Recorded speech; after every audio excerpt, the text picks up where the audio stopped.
coming to you live from Johannesburg. Thanks for staying with us here on Newzroom Afrika. There are calls for the African National Congress to end prolonged power cuts. At the same time, others are calling for Eskom CEO Andre de Ruyter to resign. Rolling power cuts have left many South African households and businesses alike struggling in the dark. Now, small businesses are hardest hit as they have to spend extra money on fuel for generators during outages.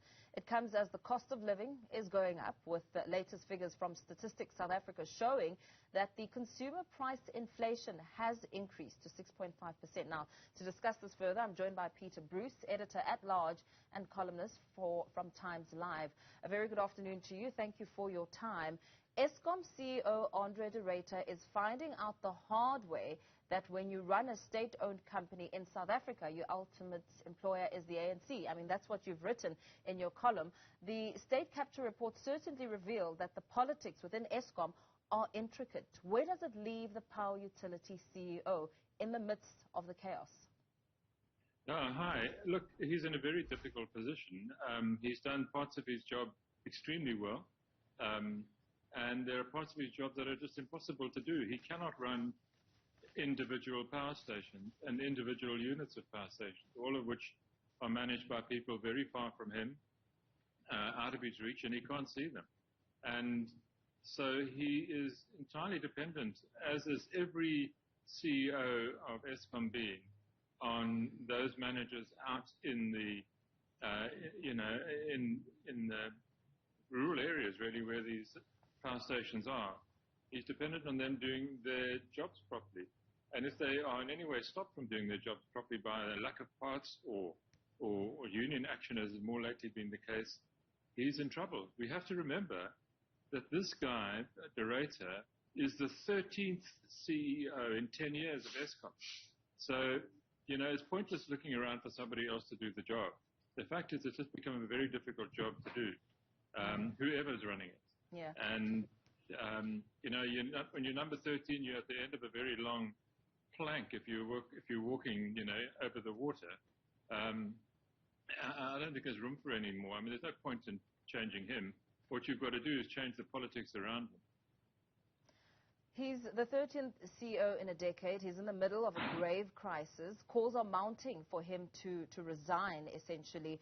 So you say that he's done his job very well, and in some instances he can't go beyond some of his advances. What are the advances that he's made in his tenure that can be singled out as excellent work? Yeah. Look, so when he became CEO, which was only 2 years ago, so just over 2 years ago, Eskom's debt was about 480 billion. It's now down by more than 100 billion, and that's down to him. He's also managed to reduce the vast overstaffing of Eskom from about 47,000 down to below 41,000, which is not bad going. That's all been done, quietly and efficiently and humanely. And he started, by thinning out the management before he got into people, who may be unionized. But so some of the metrics that he's trying to attack and deal with, he has dealt with in a way. The fact that we are in load shedding is, it's an inherited cancer in our country, and it's, I think, probably too late to stop it. The only thing that will help him out is a massive and emergency deployment of, people are saying, up to 10,000 megawatts of renewable power instantly in 2 years. That will at least take the pressure off Eskom to repair immediately every time something goes wrong. We need that. We need that buffer, and it's the only way it's going to come is through renewable energy, and everybody is now making the same point, including the head of the Development Bank of Southern Africa, Mark Swilling, who advises the president on these matters. And so it's not as if Cyril Ramaphosa doesn't know what the fix is, but the politics of building that 10,000 megawatts of renewable power runs him straight up against, the Minerals and Energy Minister, Gwede Mantashe, who wants to use gas. And so this is out of Andre de Ruyter's territory. He can't decide.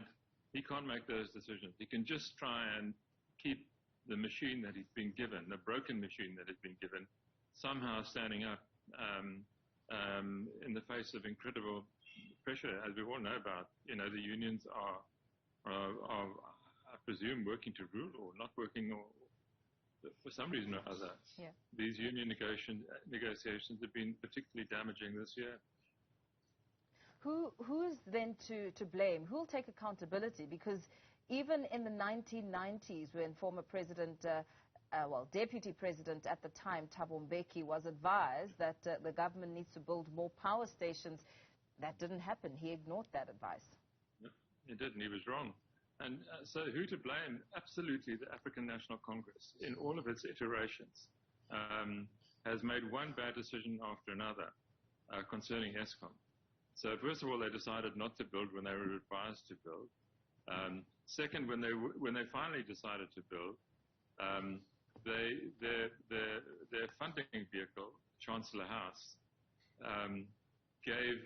bought a stake in Hitachi Africa, and then gave Hitachi Africa the contract to build the boilers for Medupi and Kusile, which it built, which were paid for, and which failed, which is why Kusile and Medupi are so late. It's the ANC and its leadership who constantly made poor decisions about energy in South Africa, and quite frankly continue to. The fact that we do not have an emergency build going on now is just insane. In what way is what is happening now not an emergency when a couple of people walking on a beach in the middle of the COVID pandemic would attract the attention of the police or the army? Where are the police and the army now that the lights are out? This is an emergency, and the government is supposed to deal with it. Andre de Ruyter can't call in the army or the police. He just has to sit there and negotiate, and he can't give in to everything that the unions want. He has to protect the finances of the company. Otherwise, there'll be a financial crisis at Eskom as well. So in your article, you made reference to South Africa's ailing economy as a result of this, of the power cuts, saying it's being reduced to a shadow of its former self. I mean, we heard President Cyril Ramaphosa on Friday speaking after he attended the working visit at the Southern African Customs Union in Botswana, saying he will meet Eskom executives and Public Enterprises Minister Pravin Gordhan to deal with this power crisis urgently. So looking back at the number of promises he's made to strengthen Eskom in the past, perhaps even as far back as 2015, how much wiggle room will he have this time around, especially as there's also negotiations when it comes to Eskom employees? I don't know, and I don't think the government should enter the Eskom employees thing, although they, we are talking about at least one union in the National Union of Mine Workers, the biggest union at Eskom, which is a partner of the government. You'd think that, they would have some leverage over the NUM, but they appear not to. What Ramaphosa does need to do now is authorize, in fact demand, that we have an emergency build of 10,000 megawatts of renewable power. It's absolutely doable. There's enough money to do it. The private sector's got the money. Eskom has got the grid. This can be done. We can make load shedding go away. There are other debates that we can all have about what mix of energy we need in the future. But right now, this is only solvable through the quick deployment of renewable energy. We could make load shedding go away, but as you and I speak, various energy experts are warning that South Africa is just 2,000 megawatts away from stage 8 load shedding, and whether it happens or not, much of it, they say, will depend on the state of the power system. I mean, what's your reaction to that as we sit in this position as you and I speak right now? No, it's terrible, So we were almost at stage 7 the other day. If you looked at what was offline,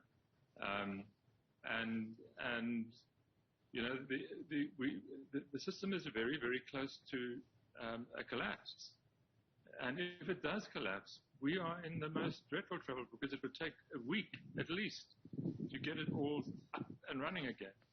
And, you know, you're asking a sophisticated economy not to be able to function at all for a week. It's just not possible.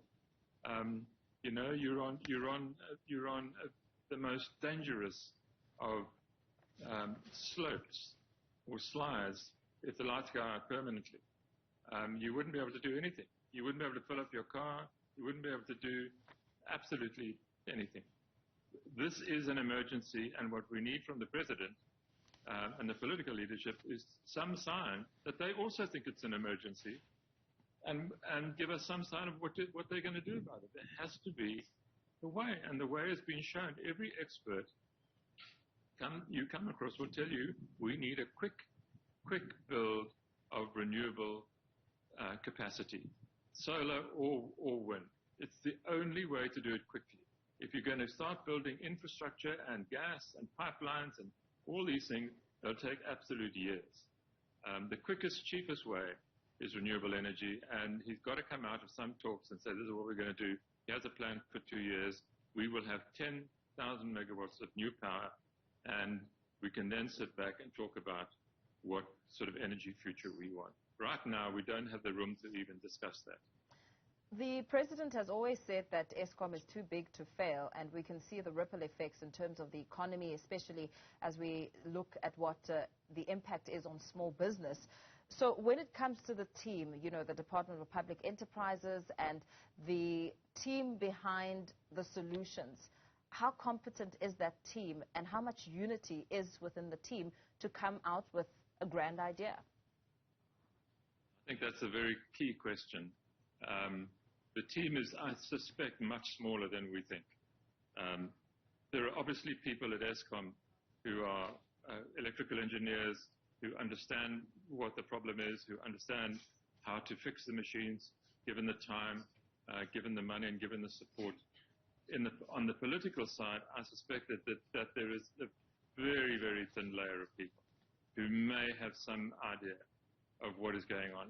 I don't see anybody in the cabinet who has any experience with electricity or engineering of any kind, frankly, and none of them will be able to appreciate what to do other than to take advice from independent experts, not even independent experts, experts basically who support the ANC.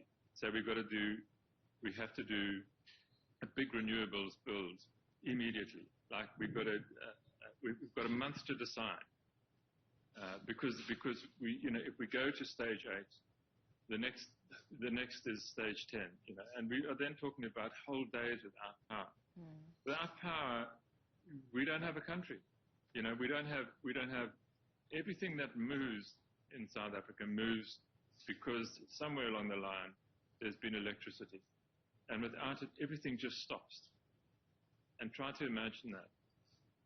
Yeah, a frightening scenario. Thank you so much for your time. Let's leave it there for now. Speaking there to editor-at-large and columnist at TimesLive, Peter Bruce, about the drastic measures that need to be taken to avert the further deepening of a power cut and load shedding in South Africa.